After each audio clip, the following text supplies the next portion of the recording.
Bueno, muchas gracias a todos por la invitación, a Nicolás, es un gusto estar acá. Yo creo que es un panel bastante coherente, cohesivo, porque muchas cosas voy a decir, están de acuerdo con lo que han dicho Francesco y Gerardo, y algunas cosas quizás para provocar, vamos a ver. Estas son ideas bastante nuevas, que todavía no las tengo muy pulidas, así que espero que dé también como para charlar. Quiero hablar hoy de, no es un fenómeno nuevo, pero es un fenómeno que yo creo que ha surgido en la ausencia de partidos políticos fuertes, organizados, y la falta de incentivos como para crearlos hoy en día, que es hablar de los movimientos políticos. No son nuevos, pero hay movimientos políticos nuevos del siglo XXI. Vos me parecía curioso porque los llamaste partidos personales, pero todos eran ismos, ¿no? Uribismo, fujimorismo, o sea, no son partidos políticos necesariamente, tienen partidos políticos, pero son movimientos que van más allá de partidos políticos. Son interesantes para mí porque en el contexto de día se puede pasar, lo que quiero hablar hoy son los seguidores de esos movimientos, las personas que apoyan fuertemente estos grupos, y pasar a la próxima, las que rechazan, o sea, los chavistas, los y las chavistas y los y las antichavistas, ¿no? Son identidades políticas fuertes y asociadas con movimientos más que partidos políticos. Estos movimientos políticos y sus líderes surgieron en un contexto de crisis de representación política, ¿no? Un partido político en algunos casos, o el sistema de partidos entero en otros casos, se veía fuertemente cuestionado, los vínculos con la sociedad donde existían eran muy débiles, los niveles de confianza en las instituciones políticas eran muy bajos. En estos contextos de volatilidad y frustración generalizada, estamos hablando de la emergencia de un líder polémico que moviliza a un grupo de personas y se ha visto como algo preocupante, ¿no? Para el sistema político y también para el régimen democrático. Y hay razones empíricas para esto, ¿no? Podemos ver el caso del fujimorismo en el Perú. Fujimori en el poder armó un autogolpe en el 92, cerrando el Congreso, llamando a elecciones anticipadas. Nicolás Maduro en Venezuela, el líder actual, pero también el líder del chavismo, posterga y cancela elecciones, ya lo sabemos, ya no hablamos de Venezuela como democracia hoy en día. En ambos casos, los líderes cambiaron o directamente negaron las reglas del juego democrático, y lo hicieron con el apoyo de un porcentaje importante de la población, ¿no? Los fujimoristas por un lado, y los y las chavistas por otro lado. Pero hemos visto también otros casos, yo diría, de líderes polémicos con movimientos identitarios similares, donde la competencia electoral, si no se ha fortalecido, por lo menos se ha sostenido, ¿no? Estoy pensando en el caso de Álvaro Uribe, que movilizó a sus seguidores para votar y que aceptan los resultados de esas elecciones, por lo general. También los políticos kirchneristas compiten en elecciones y han respetado por lo general los resultados, aunque pierdan la elección. Entonces, la pregunta que yo quiero hablar hoy es, ¿qué ha sido el impacto de estos movimientos políticos nuevos, contemporáneos, y por qué estas diferencias en cuanto a su impacto sobre esas reglas del juego, o sea, del propio sistema democrático? Y mi argumento central, yo ya no sé dónde estamos en la... Si quieres pasar un poco, uno más, es que el contexto importa. La naturaleza y el impacto de estos movimientos y estas identidades nuevas van a variar en base de varias cosas, pero entre ellas, uno, la naturaleza de la crisis en la cual nace el movimiento; dos, el contexto interpartidario en el cual ese movimiento tiene que existir y operar; y finalmente, no hay que olvidar, pero voy a hablar mucho menos de esto, de las estrategias del propio líder, ¿no? O la lideresa. Bien, antes de hablar de este contexto, quería caracterizar de cierta forma a estos nuevos seguidores, de esos movimientos políticos nuevos, quiénes son, cómo son, y quisiera decir que estoy hablando de los chavistas, y los antichavistas, los fujimoristas y los antifujimoristas desde la perspectiva de identidades fuertes, duraderas, ¿no? No son personas que les gustó el gobierno anterior de Fujimori, no, son personas que ven a Fujimori y ven a su movimiento y dicen, yo soy como esas personas, yo me identifico con ese movimiento, yo soy fujimorista, o en el caso de los anti, odio todo lo que representa Fujimori, no quiero ser como ellos, lo rechazo totalmente, no quiero que ganen elecciones, soy anti-Fujimori, ¿no? ¿Quiénes son estas personas? Si puedes pasar, a ver. Para mí representan identidades políticas, pero no son partidarias, ¿no? Pasar, perdón. Pasar a la próxima, es una identidad política, perdón, mira, hasta con animación viene la cosa, eso.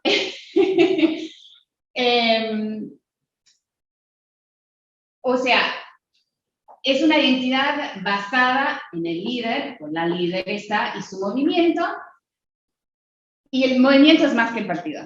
O sea, una persona de Venezuela que se identifica con el chavismo, no dice soy jesuvista, no soy del Partido Socialista Unido de Venezuela, soy chavista, ¿no? Entonces, el movimiento va más allá del partido. En todos los casos que voy a hablar hoy, hay partidos políticos asociados, pero es mucho más importante el movimiento. Y para captar a esos seguidores, no hay que hacer preguntas sobre el partido, sino sobre el movimiento. Pasar a la próxima. Son igual movimientos que aparecen mucho en la prensa, podemos pasar por esto en el Perú, en Venezuela, en Argentina. Bueno, ¿quiénes son? Dentro de cada país, acá la medida que utilizamos, esta es una medida, es un proyecto que yo he hecho con un colega que es peruano, pero está en Chile, Carlos Meléndez. Básicamente queremos saber cuáles son las personas que siempre van a votar por un candidato del movimiento, un chavista, un fujimorista, un kirchnerista, un chavista, creo que son los 4 que tenemos datos. Si alguien dice, definitivamente sí votaría por un candidato chavista, en los 3 casos acá, vamos a decir que esa persona es chavista. Para la persona que dice que definitivamente no, voy a votar en ninguno de los 3, vamos a decir que esa persona es antichavista.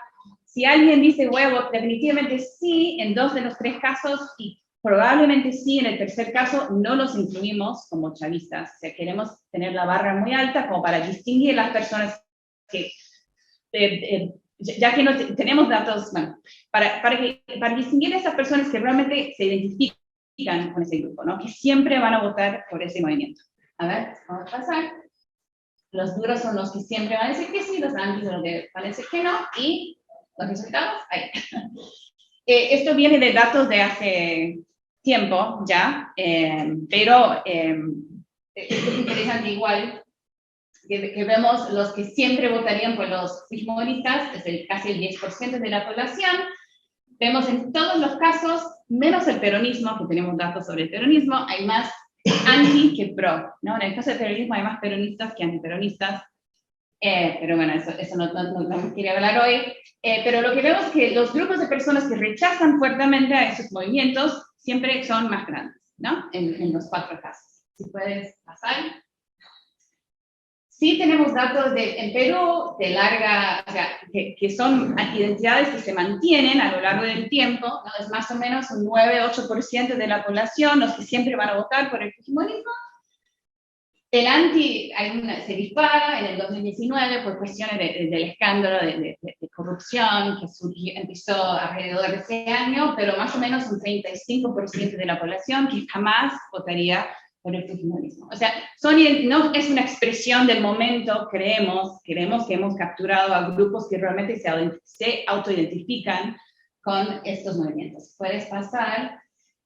Pasar. Esto no lo voy a hablar acá, pero hemos hecho grupos focales con estas personas, y que hablan, en el caso acá, que están los kirchneristas, que el kirchnerismo para ellos fue como un despertar de la política. Antes no creía en la política argentina, llegó Néstor Kirchner, Cristina, y ahora sí creo, ahora representan cosas que a mí me gustan.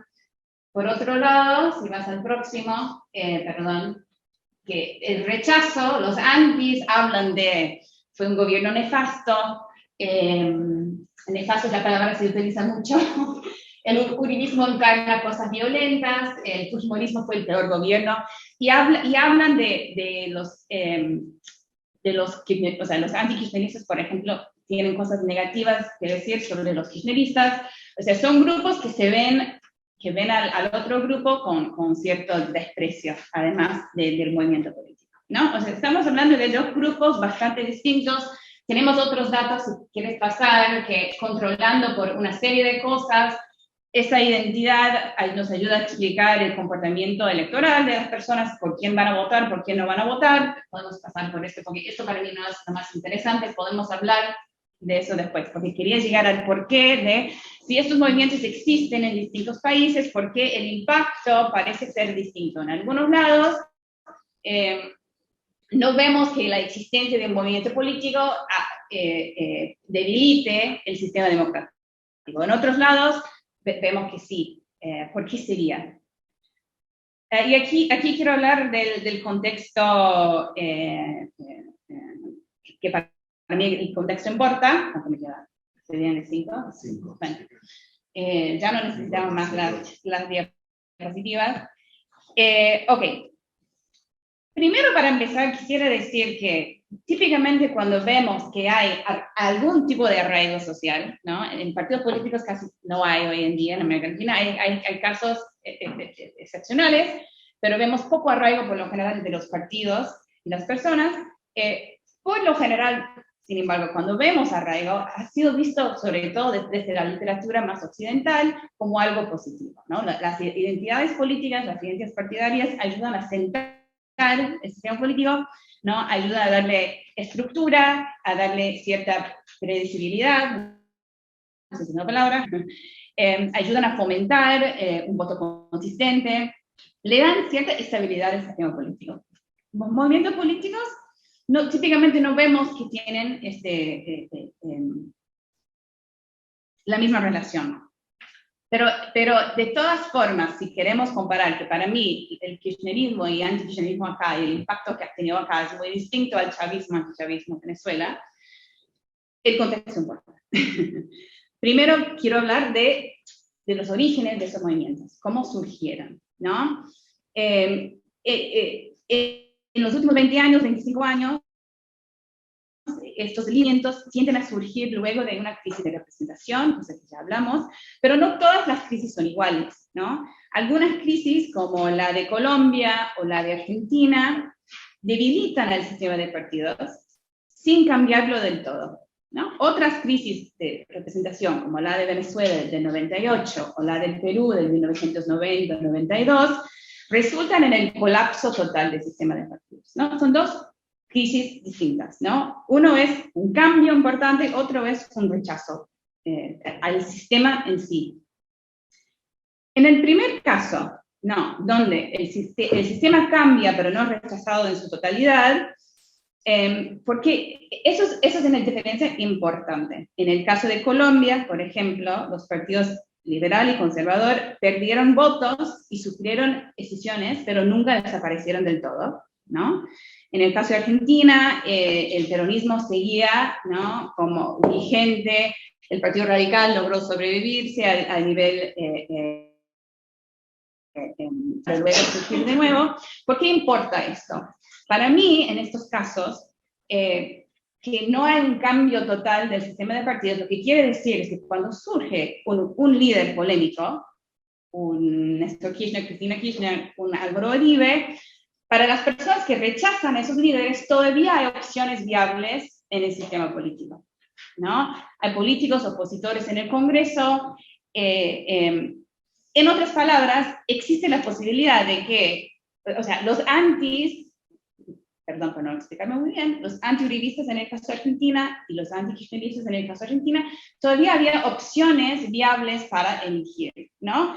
¿Por qué es importante eso? Porque existe la posibilidad de que el voto negativo del anti se convierta en un voto positivo para otro candidato, para otro grupo. Así fue, para mí, podemos explicar parte del éxito del PRO y del Macri en Argentina, ¿no? Que logró capturar el voto anti-kirchnerista, anti-peronista. En el otro caso del colapso del sistema de partidos, la elección del líder, el surgimiento del líder polémico ocurre luego de un cambio total del status quo, ¿no? Sería en el caso de peruano y el caso venezolano. Hay poco contrapeso contra el líder. Los partidos opositores existen, si existen son muy débiles, entonces no son opciones viables para los anti, para esas personas que rechazan fuertemente o al fujimorismo o al chavismo en el caso de Perú y Venezuela. Como consecuencia, en vez de votar por alguien, los anti se dedican a que el grupo que rechazan fuertemente no gana las elecciones, es un voto negativo, ¿no? Esa situación puede fomentar la polarización, ¿no? Entre esos dos grupos, como lo que hemos visto en el caso de Venezuela en los últimos 10 años, digamos, la conversión al autoritarismo. El líder polémico se vuelve el eje principal del sistema político y se crea una situación centrífuga en la cual los dos lados se pueden radicalizar. Y el chavismo, que se enfrentó a una oposición que crecía y que se volvía cada vez más fortalecida, lleva al país cada vez más al autoritarismo para mantenerse en el poder, ¿no? Ese es como un caso claro para mí de qué es lo que pasa cuando no hay una oposición clara, coherente para canalizar, a pesar del amor, ¿no? En el caso de Venezuela. Ok, y termino con esta idea del contexto interpartidario. Por un lado, me parece que la crisis de la cual surge el movimiento importa, pero también el contexto en el cual tiene que competir y existir ese movimiento y ese líder polémico. ¿Cómo son los partidos con los cuales este nuevo líder polémico tiene que competir? Quizás más importante, ¿cuáles son las opciones electorales para los seguidores anti? No todos los partidos políticos son iguales, ¿no? Hay movimientos electorales, movimientos emprendedores, partidos emprendedores, sería por un lado, y hay partidos más establecidos, con más arraigos, con más extensión territorial, por otro lado. Y eso importa, me parece, cuando queremos entender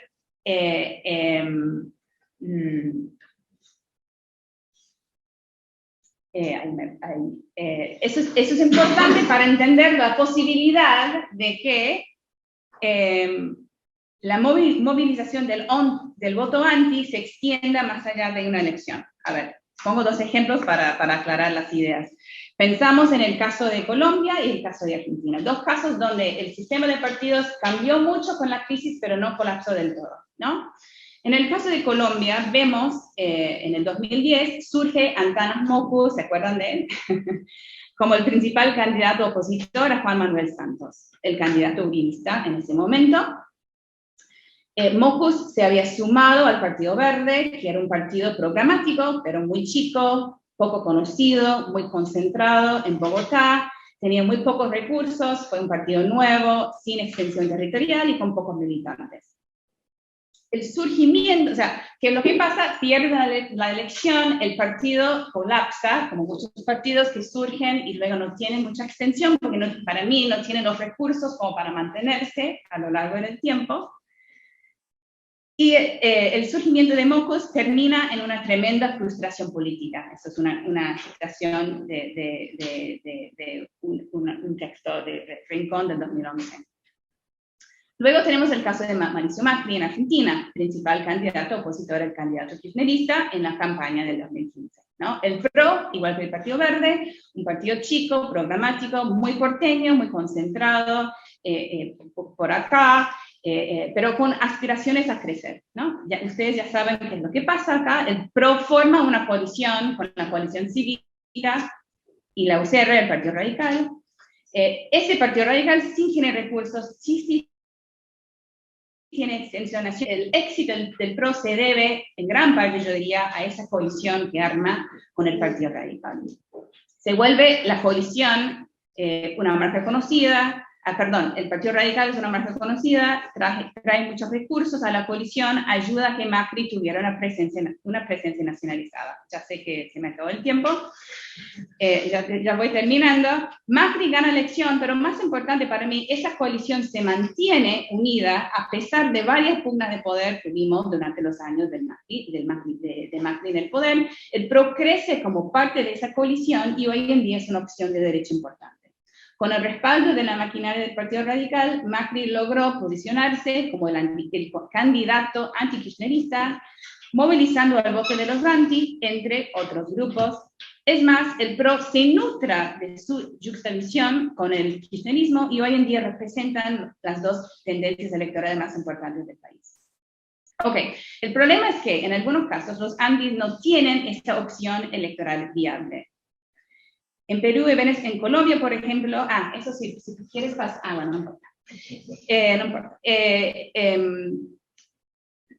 Con esto termino. Los anti que rechazan fuertemente al fujimorismo en el Perú, de ese grupo, el 33% no contestó que no tenía ninguna simpatía partidaria positiva. O sea, un tercio no se siente representado por ningún partido. En Colombia es aún peor, casi el 63% de los antiuribistas tampoco tienen simpatías partidarias positivas, ¿no? En Argentina, por otro lado, de los anti-kirchneristas, el 23%, una cantidad menor, decía no tener simpatías partidarias, ¿no?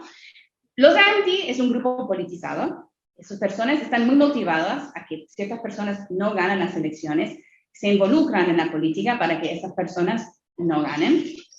Les importa la política. Cuando no encuentran a nadie a apoyar de forma positiva, hay un riesgo de que ese entusiasmo se convierta en frustración y que la oposición a un líder se vuelve una oposición al sistema político en su totalidad. Los anti se podrían volver anti-establishment, ¿no? Y eso quizás es lo más, eso puede ser muy peligroso para la democracia.